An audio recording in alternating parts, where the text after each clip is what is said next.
Carta do apóstolo Tiago, capítulo 1, versículo 13, está escrito assim, olha. Ninguém ao ser tentado diga, sou tentado por Deus. Pois Deus não pode ser tentado pelo mal e ele a ninguém tenta. Mas cada um de nós é tentado quando atraído e embaraçado pela sua própria cobiça, pela sua própria concupiscência. Às vezes nós não tratamos as dificuldades que nós enfrentamos de uma maneira real. Então, nós temos a tendência de criar substitutos, culpados, imaginários para os problemas que nós enfrentamos.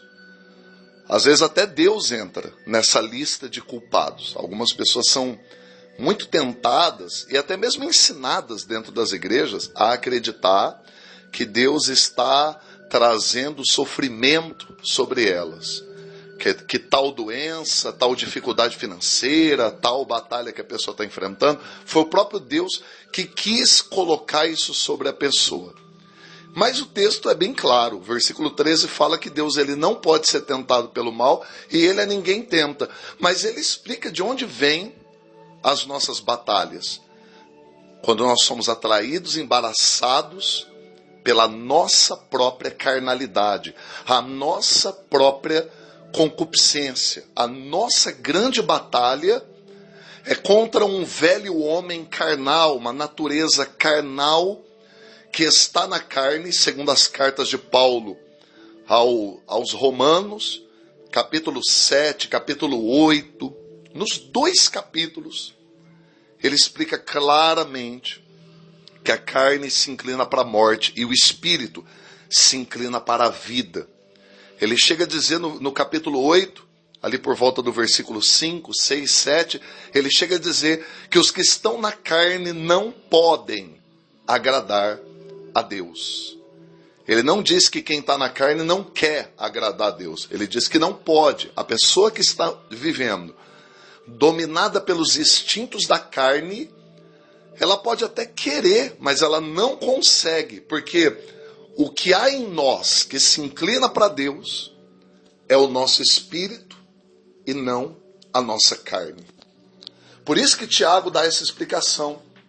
E ele vai até um pouco mais longe, se você continuar a leitura, você percebe que ele vai falando que havendo a concupiscência, o desejo, a cobiça, concebido da luz ao pecado, e o pecado sendo consumado, gera a morte, em total concordância com Romanos, capítulo 8, versículo 5.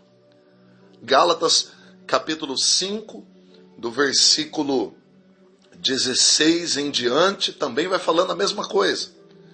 Então nós identificamos aqui que a carne, ela é um grande empecilho, um grande obstáculo, e às vezes a gente quer botar a culpa num parente, no esposo, na esposa, no pastor, no irmão, na irmã, mas o que tira a nossa paz e pode nos levar a uma vida de sofrimento, de tentações, de privações, é a carnalidade. Não é Deus, não é o homem, é o diabo, não é o diabo. O diabo só é um agente que trabalha em torno dos prazeres da carne. A grande vilã é a velha natureza. O grande alvo da nossa consagração não é querer ser melhor do que ninguém, não é querer estar em posição de evidência. Não, o grande alvo da nossa consagração a Deus é vencer a carne.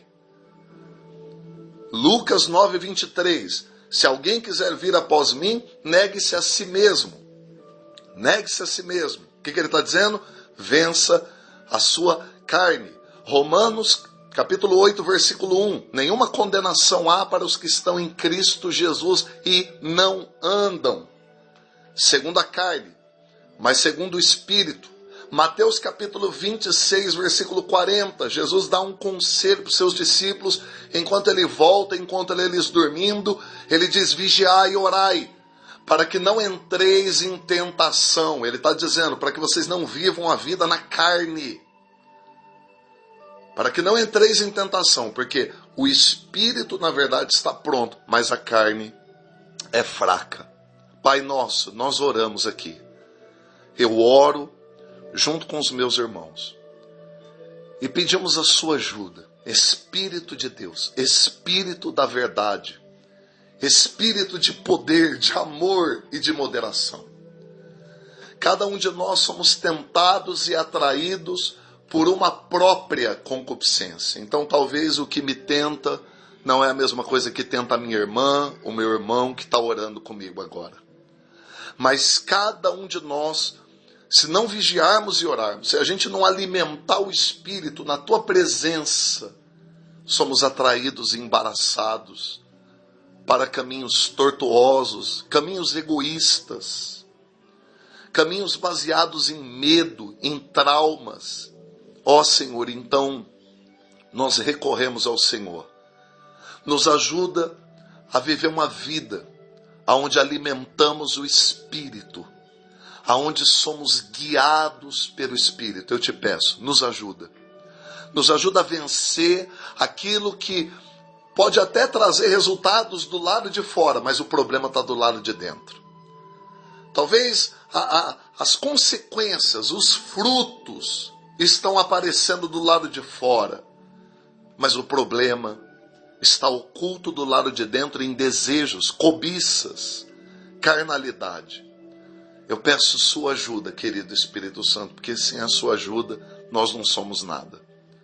Nós oramos, te agradecemos e pedimos que o Senhor ajude cada um de nós em propósitos específicos, consagrações específicas, para que ninguém fique imitando ninguém, mas cada um receba do Senhor a direção. Nós oramos em nome de Jesus. Amém e amém.